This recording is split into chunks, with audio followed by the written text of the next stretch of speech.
Lecture du livre de la sagesse. La sagesse est resplendissante, elle ne se flétrit pas. Elle se laisse aisément contempler par ceux qui l'aiment, elle se laisse trouver par ceux qui la cherchent. Elle devance leurs désirs en se faisant connaître la première. Celui qui la cherche dès l'aurore ne se fatiguera pas. Il la trouvera assise à sa porte. Penser à elle est la perfection du discernement, et celui qui veille à cause d'elle sera bientôt délivré du souci. Elle va et vient à la recherche de ceux qui sont dignes d'elle. Au détour des sentiers, elle leur apparaît avec un visage souriant. Dans chacune de leurs pensées, elle vient à leur rencontre. Avec Louis Aragon, les amoureux chantent « Que serais-je sans toi qui vins à ma rencontre ?» Eh bien, les croyants le chantent encore plus. La foi est bien l'histoire d'une rencontre. Dans ce texte du livre de la sagesse, comme dans toute la Bible, il s'agit de la foi d'Israël, de l'alliance entre Dieu et son peuple. Car l'auteur du livre de la sagesse est un croyant. Je dis l'auteur, à défaut de pouvoir être plus précise. On ne sait pas qui il est. Une seule chose est sûre, ce livre intitulé « Livre de la sagesse de Salomon » n'est très certainement pas du grand roi Salomon, le fils de David, qui a régné vers 950 avant Jésus-Christ. Ce livre a été écrit en grec d'abord et non en hébreu, par un juif anonyme à Alexandrie en Égypte, environ 50 ans seulement, peut-être même moins, avant la naissance de Jésus-Christ. Le passage que la liturgie nous offre ici fait partie de tout un ensemble de recommandations au roi. Évidemment, l'attribution du livre au roi dont la sagesse était proverbiale donnait toute latitude à l'auteur pour donner des conseils. Et le chapitre 6 commence par « Or donc, roi, écoutez et comprenez, laissez-vous instruire, vous dont la juridiction s'étend à toute la terre.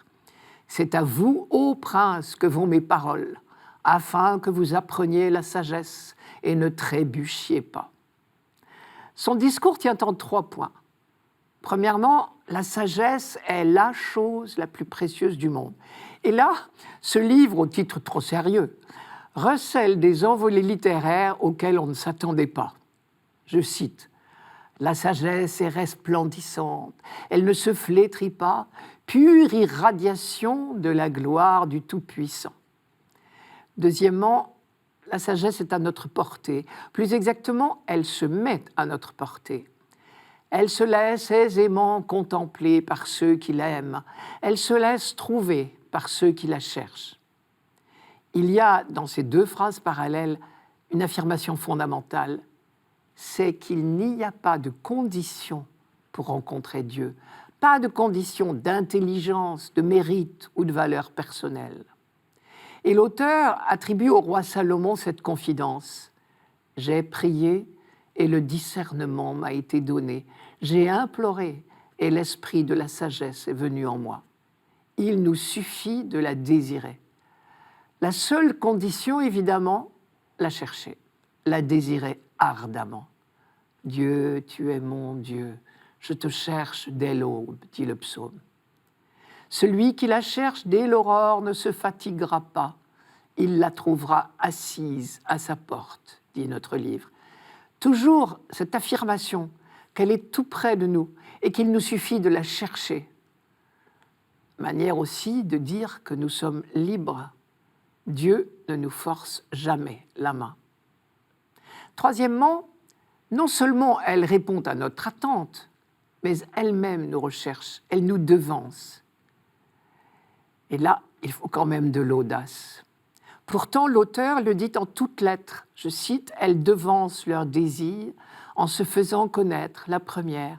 Elle va et vient à la recherche de ceux qui sont dignes d'elle. » Dieu prend l'initiative de se révéler à l'homme. Car on l'a deviné, la sagesse n'est autre que Dieu lui-même, inspirant notre conduite. Plus tard, saint Paul dira de Jésus-Christ qu'il est la sagesse de Dieu. Je cite Paul, « Il est Christ, puissance de Dieu, sagesse de Dieu. » Elle va et vient à la recherche de ceux qui sont dignes d'elle. De nous-mêmes, nous ne pourrions pas atteindre Dieu. Et la dignité dont il est question ici, c'est seulement ce désir de Dieu. La seule dignité qui nous est demandée, c'est d'avoir un cœur qui cherche Dieu. Après tout, c'est peut-être cela, la robe des noces de la parabole. Et voilà pourquoi il peut y avoir rencontre, alliance. On sait bien que pour qu'il y ait vraiment rencontre intime entre deux êtres, il faut que les deux le désirent. Et c'est ce que nous dit le passage d'aujourd'hui. Dieu est à la recherche de l'homme. Il faut et il suffit que l'homme soit à la recherche de Dieu. Elle va et vient à la recherche de ceux qui sont dignes d'elle.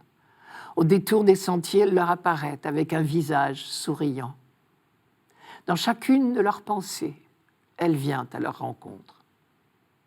On peut se poser la question, sur quels critères peut-on juger qu'un roi, ou quiconque, aura été sage ou non? Voici ce que dit Jérémie. Que le sage ne se vante pas de sa sagesse, que le vaillant ne se vante pas de sa vaillance, que le riche ne se vante pas de sa richesse.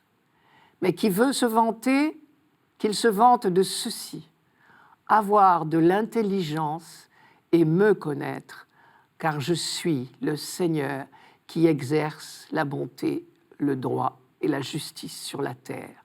Oui, c'est cela qui me complaît, oracle du Seigneur. Jérémie chapitre 9, verset 22. Voilà donc les critères de la vraie sagesse, celle qui se traduit par la bonté, le droit, la justice. Décidément, où qu'on se tourne dans la Bible, cela revient toujours au même, comme le disait le prophète Michée. On t'a fait connaître, ô homme, ce qui est bien, ce que le Seigneur attend de toi, rien d'autre que respecter le droit, aimer la fidélité et t'appliquer à marcher avec ton Dieu.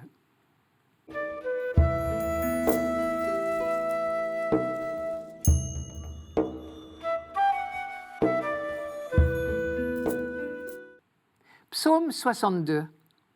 Dieu, tu es mon Dieu, je te cherche dès l'aube. Mon âme a soif de toi. Après toi languit ma chair, terre aride, altérée, sans eau. Je t'ai contemplé au sanctuaire, j'ai vu ta force et ta gloire. Ton amour vaut mieux que la vie, tu seras la louange de mes lèvres. Toute ma vie, je vais te bénir, lever les mains en invoquant ton nom. Comme par un festin, je serai rassasié, la joie sur les lèvres, je dirai ta louange. Dans la nuit, je me souviens de toi et je reste des heures à te parler. Oui, tu es venu à mon secours, je crie de joie à l'ombre de tes ailes. Je crie de joie à l'ombre de tes ailes. C'est beau, mais c'est quand même étonnant. En fait, il faut se transporter en pensée à l'intérieur du temple de Jérusalem, avant sa destruction, bien sûr, en 587 avant Jésus-Christ par Nabuchodonosor.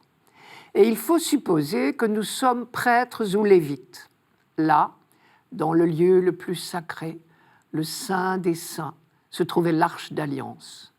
Un petit coffret de bois précieux, recouvert d'or, à l'intérieur comme à l'extérieur, qui abritait les tables de la loi. Sur ce coffret veillaient deux énormes statues de chérubins. Les chérubins n'ont pas été inventés par Israël. Le mot vient de Mésopotamie, les kéroubim. C'étaient des êtres célestes à corps de lion et à face d'homme. Et surtout, ils avaient des ailes immenses. En Mésopotamie, ils étaient honorés comme des divinités. En Israël, au contraire, on prend bien soin de montrer qu'ils ne sont que des créatures.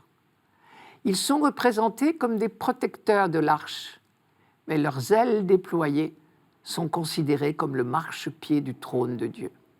Et ici, un prêtre en prière dans le temple, à l'ombre des ailes des chérubins, se sent enveloppé de la tendresse de son Dieu depuis l'aube jusqu'à la nuit.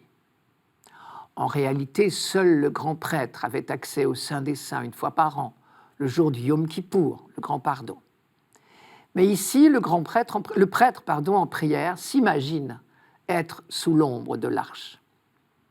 Les autres images de ce psaume sont toutes également empruntées au vocabulaire des prêtres et des lévites. Je t'ai contemplé au sanctuaire. Ils étaient les seuls à pénétrer dans la partie sainte du temple, non pas le saint des saints, mais le saint. Toute ma vie, je vais te bénir. Effectivement, toute leur vie était consacrée à la louange de Dieu. Levez les mains en invoquant ton nom. Et là, nous voyons le lévite en prière, les mains levées. Comme par un festin, je serai rassasié. C'est une allusion à certains sacrifices qui étaient suivis d'un repas de communion pour tous les assistants. Et d'autre part, on sait que les Lévites recevaient pour leur nourriture une part de la viande des sacrifices. Dans la nuit, je me souviens de toi, je reste des heures à te parler. Lorsqu'ils étaient de service à Jérusalem, leur vie entière se déroulait dans l'enceinte du temple. Mais en fait, ce psaume est une métaphore. Ce Lévite, c'est Israël tout entier, qui depuis l'aube de son histoire et jusqu'à la fin des temps, s'émerveille de l'intimité que Dieu lui propose. Dieu, tu es mon Dieu, je te cherche dès l'aube. Mon âme a soif de toi. Et quand il dit dès l'aube, il veut dire depuis l'aube des temps. Depuis toujours, le peuple d'Israël est en quête de son Dieu. Mon âme a soif de toi. Après toi languit ma chair, terre aride, altérée, sans eau. En Israël, ces expressions sont très réalistes. La terre désertique assoiffée, qui n'attend que la pluie pour revivre, c'est une expérience habituelle, très suggestive. Depuis l'aube de son histoire, Israël a soif de son Dieu. Une soif d'autant plus grande qu'il a expérimenté la présence, l'intimité proposée par Dieu. Et donc, à un deuxième niveau, c'est l'expérience du peuple qui affleure dans ce psaume. Par exemple, « Mon âme a soif de toi, après toi languit ma chair, terre aride, altérée, sans eau. » C'est certainement une allusion au séjour dans le désert après la sortie d'Égypte et à l'expérience terrible de la soif à Massa et Mériba. La plus belle prière est certainement celle qui jaillit de notre pauvreté spirituelle, comme la plainte du déshydraté. J'ai soif. Je t'ai contemplé au sanctuaire. C'est une allusion aux manifestations de Dieu au Sinaï, le lieu sacré, où le peuple a contemplé son Dieu qui lui offrait l'alliance. J'ai vu ta force et ta gloire. Dans la mémoire d'Israël, cela évoque les prodiges de l'Exode pour libérer son peuple de l'esclavage en Égypte, tout autant que la formule « Tu es venu à mon secours ». On n'oubliera jamais de mémoire d'homme en Israël cette phrase de Dieu à Moïse. Oui, vraiment, j'ai vu la misère de mon peuple en Égypte. Je l'ai entendu crier sous les coups de ses chefs de corvée. Oui, je connais ses souffrances. Alors je suis descendu pour le délivrer. C'est le buisson ardent. Quand on méditait sur cette libération apportée par Dieu, on comparait parfois celui-ci à un aigle apprenant à ses petits à voler. Je cite le Deutéronome. Il est comme l'aigle qui encourage sa nichée. Il plane au-dessus de ses petits. Il déploie toute son envergure. Il les prend et les porte sur ses ailes. Deutéronome chapitre 32, verset 11. Si bien que les ailes des chérubins dans le temple prenaient encore une autre signification. Elles sont les ailes protectrices de celui qui apprend à Israël le chemin de la liberté.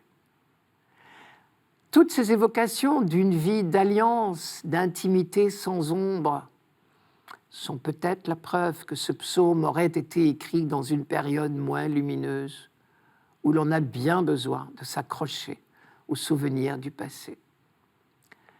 L'expression « je te cherche dès l'aube », mon âme a soif de toi, dit bien que cette quête n'est pas encore comblée. Israël est le peuple de l'attente, de l'espérance. Il attend la pleine réalisation des promesses de Dieu, les cieux nouveaux, la terre nouvelle, et la délivrance de tout mal et de toute persécution.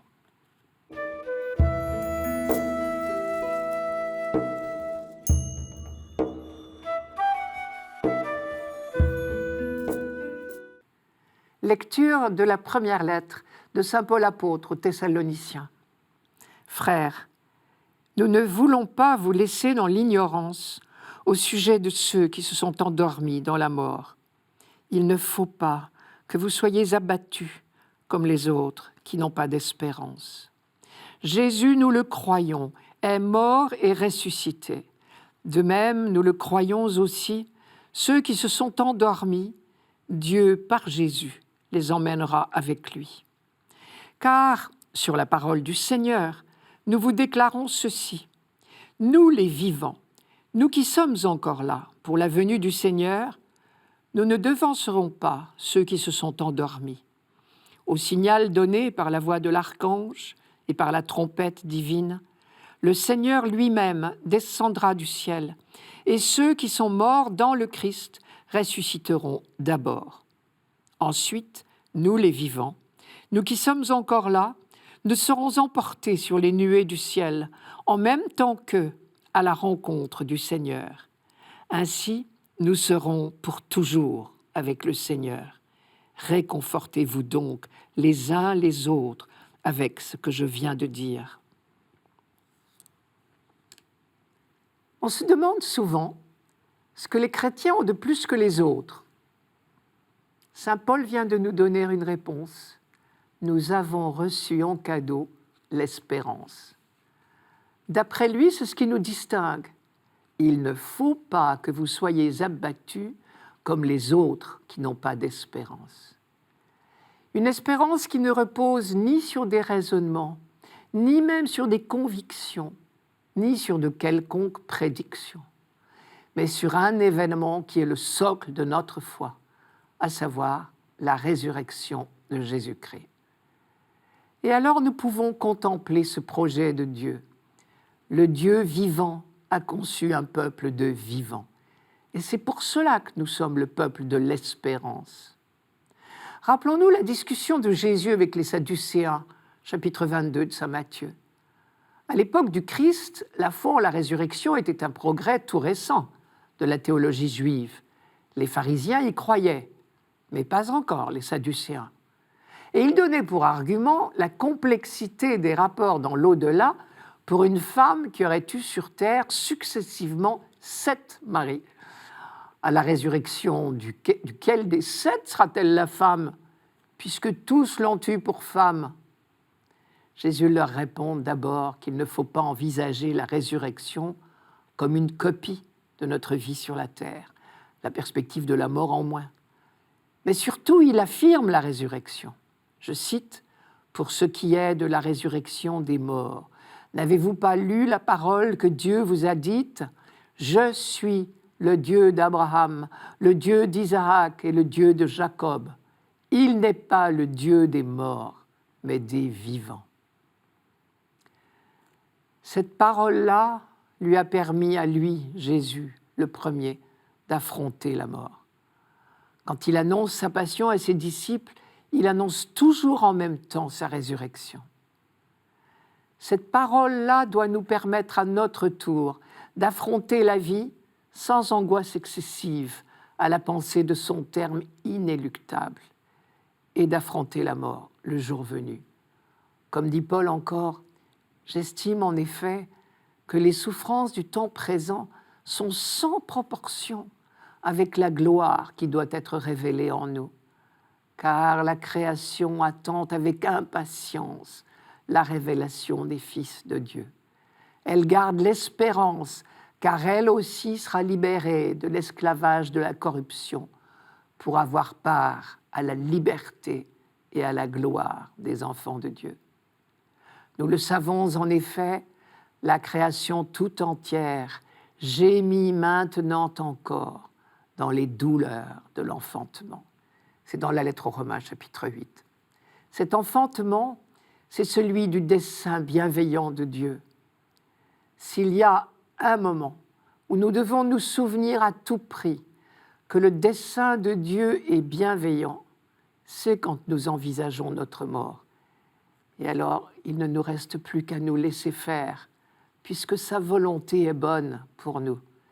Dieu nous a fait connaître le mystère de sa volonté. le dessein bienveillant qu'il a d'avance arrêté en lui-même pour mener les temps à leur accomplissement. Réunir l'univers entier sous un seul chef, une seule tête, le Christ, ce qui est dans les cieux et ce qui est sur la terre. C'est dans la lettre aux Éphésiens, chapitre 1, verset 9. Ce projet de Dieu, c'est donc un peuple de vivants qui ne font qu'un en Jésus-Christ comme un seul homme. Au fond, ce qui nous est le plus difficile à imaginer, c'est ce projet d'union. C'est certainement à cela que Paul pensait lorsqu'il écrivait « Qui nous séparera de l'amour du Christ ? La détresse, l'angoisse, la persécution, la faim, le dénuement, le danger, le glaive ? Oui, j'en ai l'assurance, ni la mort, ni la vie, ni les anges, ni les dominations, ni le présent, ni l'avenir, ni les puissances, ni les forces des hauteurs, ni celles des profondeurs, ni aucune autre créature, rien ne pourra nous séparer de l'amour de Dieu manifesté en Jésus-Christ notre Seigneur. Rien ne pourra nous séparer de lui. Rien, pas même la mort biologique. Et c'est pour cela que Paul emploie l'image du sommeil. Quelqu'un qui dort est bien vivant. Et donc ceux qui nous ont quittés ne seront pas séparés du Christ. Comme dit Paul dans le texte d'aujourd'hui, ainsi nous serons pour toujours avec le Seigneur. Voilà qui devrait nous permettre de nous réconforter mutuellement.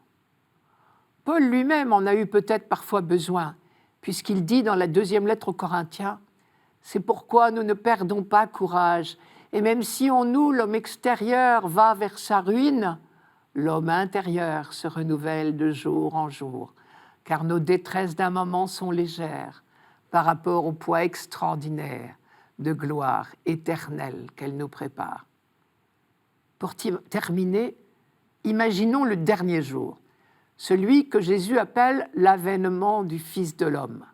Il y aura un journaliste de service, bien sûr. Il écrira « Ils se sont tous levés comme un seul homme ».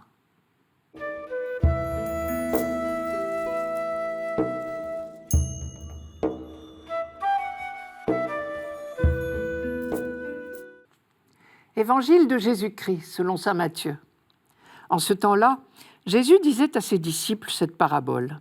« Le royaume des cieux sera comparable à 10 jeunes filles invitées à des noces, qui prirent leurs lampes pour sortir à la rencontre de l'époux. 5 d'entre elles étaient insouciantes, et 5 étaient prévoyantes. Les insouciantes avaient pris leurs lampes sans emporter d'huile, tandis que les prévoyantes avaient pris avec leurs lampes des flacons d'huile. Comme l'époux tardait, elles s'assoupirent toutes et s'endormirent. Au milieu de la nuit, il y eut un cri. « Voici l'époux, sortez à sa rencontre !» Alors, toutes ces jeunes filles se réveillèrent et se mirent à préparer leurs lampes.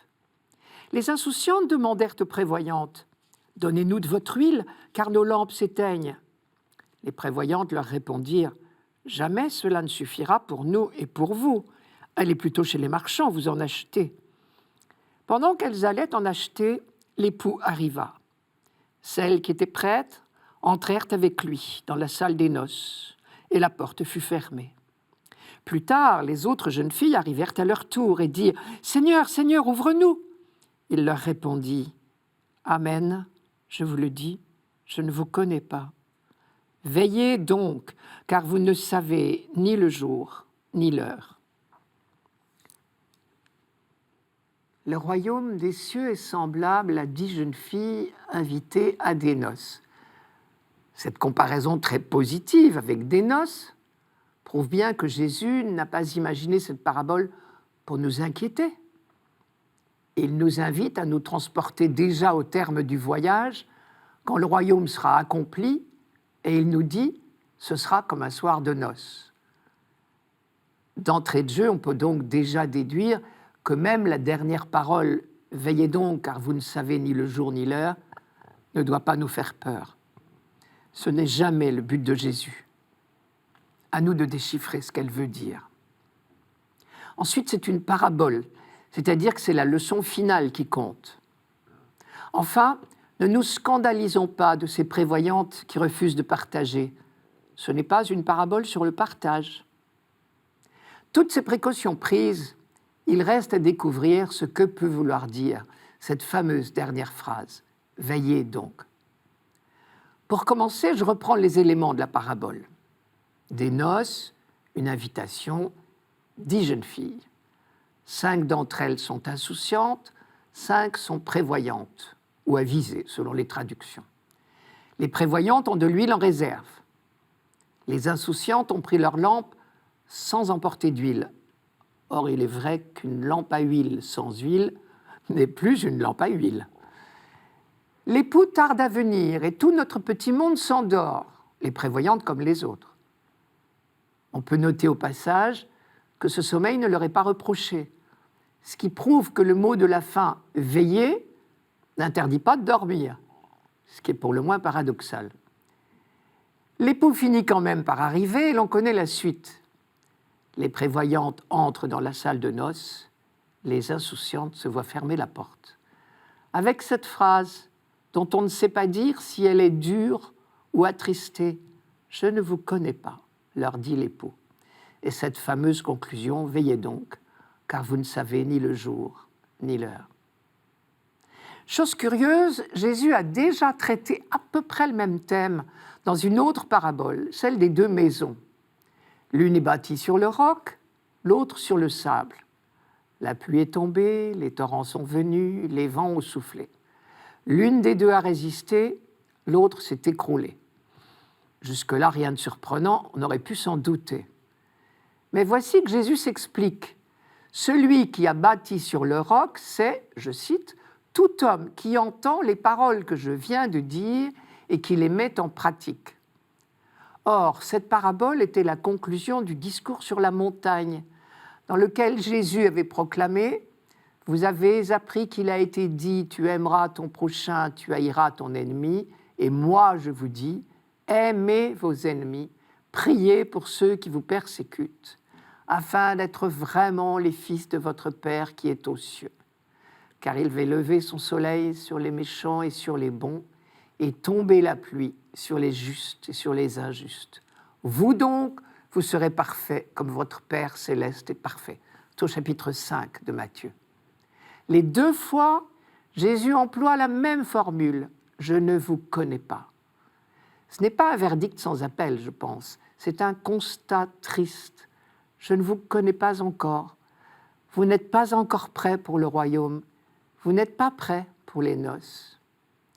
Il faut sans doute l'entendre au sens de « je ne vous reconnais pas, vous ne me ressemblez pas, vous n'êtes pas en communion avec moi ». Et ici, dans la parabole des 10 jeunes filles, on peut comprendre « je ne vous connais pas, vous n'êtes pas la lumière du monde, vous êtes appelés à l'être, mais il n'y a pas d'huile dans vos lampes ». Veiller, c'est donc vivre au jour le jour cette ressemblance avec le Père pour laquelle nous sommes faits, c'est aimer comme lui. Chose impossible, sommes-nous tentés de dire. Mais heureusement, cette ressemblance d'amour est cadeau. Comme nous l'ont dit les autres lectures de ce dimanche, il nous suffit de la désirer, de le chercher, comme dit le psaume. Dieu, tu es mon Dieu, je te cherche dès l'aube. D'aller à la rencontre de cette sagesse dont nous parlait la première lecture. Cette sagesse qui se traduit par la bonté, le droit, la justice. Veiller, en fin de compte, c'est être toujours prêt à le recevoir. Cette rencontre de l'époux, elle se fait non pas au bout du temps, à la fin de l'histoire terrestre de chacun, mais à chaque jour du temps. C'est à chaque jour du temps qu'il nous modèle à son image.